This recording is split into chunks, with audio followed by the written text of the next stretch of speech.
Conservation Ag Update is brought to you by Sound Agriculture. Come on in. Welcome to the first episode of 2025. We are coming off a very exciting week in Louisville, Kentucky, where not even 2 snowstorms could stop the 33rd annual National No-Tillage Conference. In attendance were more than 600 farmers, researchers, educators, and industry experts from all over the U.S. and countries like Australia, Canada, Hungary, Italy, and New Zealand. There were 14 general sessions, 24 classrooms, 34 roundtables, hours of networking, and boy, oh boy, what a grand finale. The Innovators and Experts panel gave the audience plenty to think about with some advice for when Mother Nature throws them a knuckle curveball this spring. You need to have a general plan that you want to follow, but have that equipment and everything we're ready to go and have alternative plans. Don't get caught with having to make changes that you hadn't anticipated. Just always figure the weatherman is going to throw some changes at you. You've got to have a soil that's resilient to dry, and that goes back to organic matter. So either you've got to be really good at selecting your grandparents and who knew where to find that high organic matter soil, and that's where you farm. Either that, or you've got to have an intentional management plan to build organic matter. April 25th, I had some of the best looking rye I ever had. Was set up for the relay crop. We're out there fixing tile. We'll wait a day or two to plant, get the tile fixed. Well, 30 inches of rain later, I'm not going to look a gift horse in the mouth and butcher it. We decided, I guess we're growing rye that day.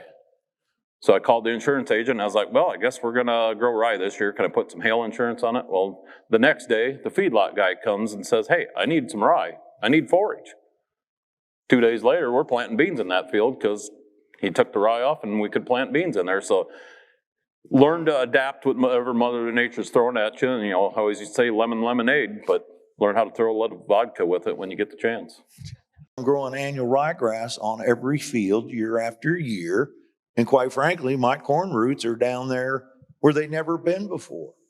Nutrients and water availability with deep root systems, I don't see hardly any impact on my corn. So in these wet fields, I don't have drowned out areas. I got a crop from one end to the other, and it's very resilient to drought. So Barry said the word resiliency, so that your crop can take, your farm can take a wet rain, but your crop can take what is statistically there, longer, more intense drought periods. And that's just a fact.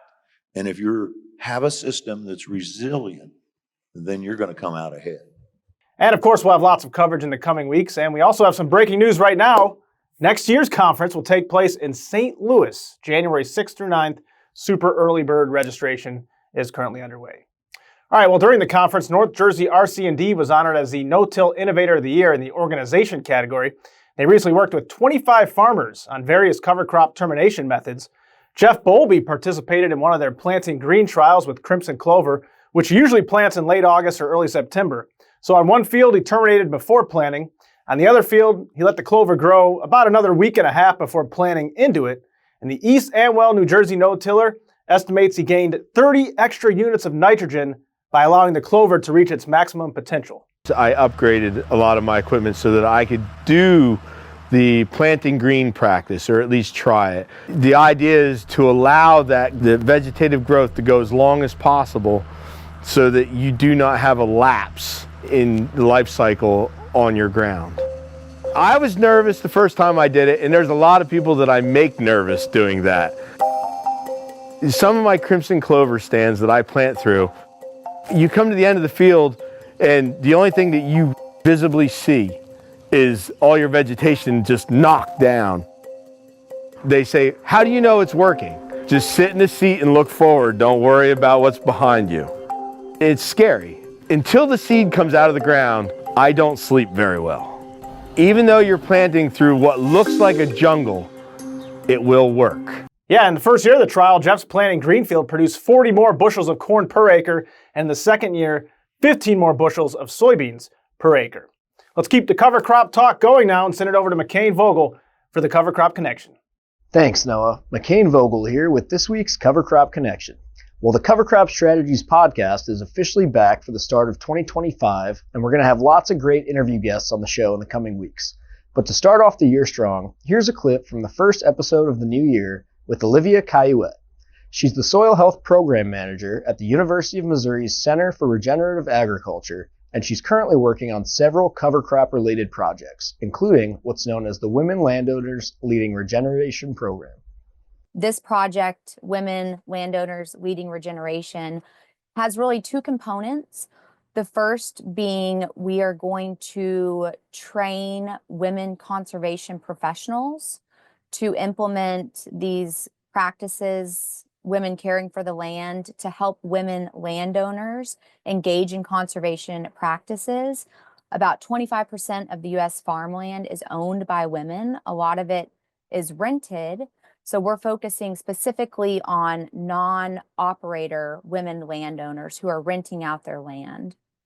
And then that second component is going to be directly supporting our women landowners, hosting trainings in Missouri, Kansas, and Iowa to bring together women landowners to idea share, build network, and continue to empower them to implement conservation practices on their land.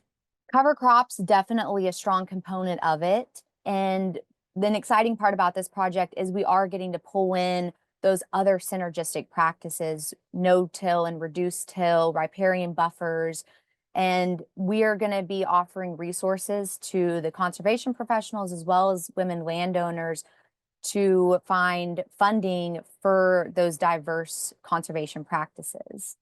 Olivia says the project is still waiting for final approval, but you can find any and all updates on the University of Missouri Center for Regenerative Agriculture website, as well as an interest survey which is live right now. And be sure to head to covercropstrategies.com to check out the full podcast episode and to hear lots more about what else Olivia is working on. Well, that's all for this week's Cover Crop Connection. Until next time, I'm Mackane Vogel. Back to you, Noah. Thank you very much, Mackane, and good luck to your Baltimore Ravens this weekend. All right, let's fire up the question of the week. As we turn the page to 2025, we asked, what do you see as the future of no-till, and what needs to be done to increase adoption? Let's see what you said. Pennsylvania no-tiller DC Johnson says, herbicide-free, pesticide-free, selective min-till, strip-till, and no-till seeding into cover crops is the future, working with the biosphere instead of against it. Farming needs to change from dominion, productivity, and efficiency to cooperation. Martin Kantz, checking in from England, says there's a growing debate around whether the reliance on herbicides, pesticides, and fungicides might be more harmful to soil biology than occasional tilling.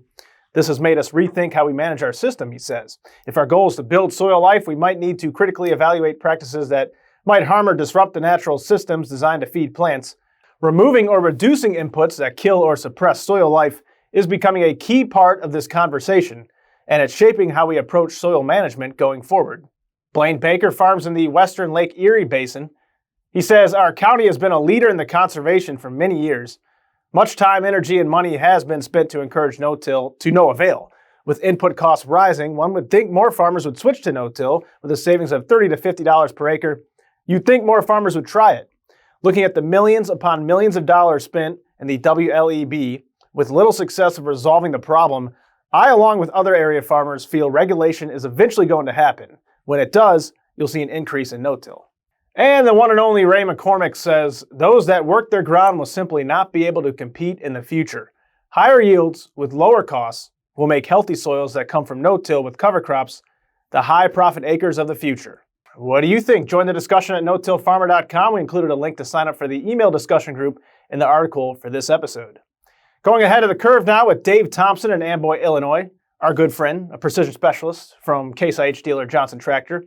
I tagged along as he installed a TrueSight row guidance system on a corn head, and Dave says it's been a hot seller lately for several reasons. Take a listen. This right here, the sensor I'm putting in, so I've had customers very, very hesitant thinking they don't need this. I believe it was 2022, we had a tremendous amount of down corn in this whole area across here from storm damage, of course. Guys that were hesitant, they didn't need it, they didn't want it. At the end of that year, they were very happy they had that because once again, it took the fatigue level. Yes, they're still combining down corn. Yeah, you might not need that to drive across a perfectly straight row, of corn. But when you get into some adverse conditions, it's very helpful.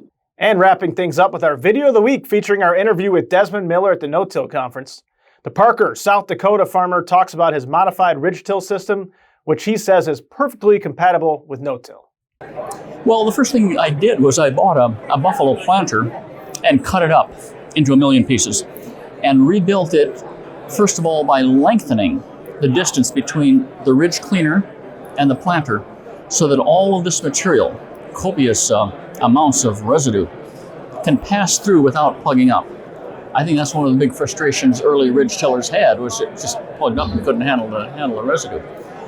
The other thing I did was I just totally threw away that little bulldozer shovel in front of the buffalo planter and put on my own big 24-inch concave coulter, single coulter, in front of the machine. It acts as a roll cleaner. Gets rid of all of the residue, and about 1 inch, no more than 1 inch of soil. So it just carefully scrapes off the top. And those two features made ridge-till, the mechanization of ridge-till work for me very, very well. Interesting stuff there. Desmond says he does very little tillage. Just once every 3 years, he tosses soil and residue from the valleys to the ridge tops. And that'll do it for this week's Story Idea.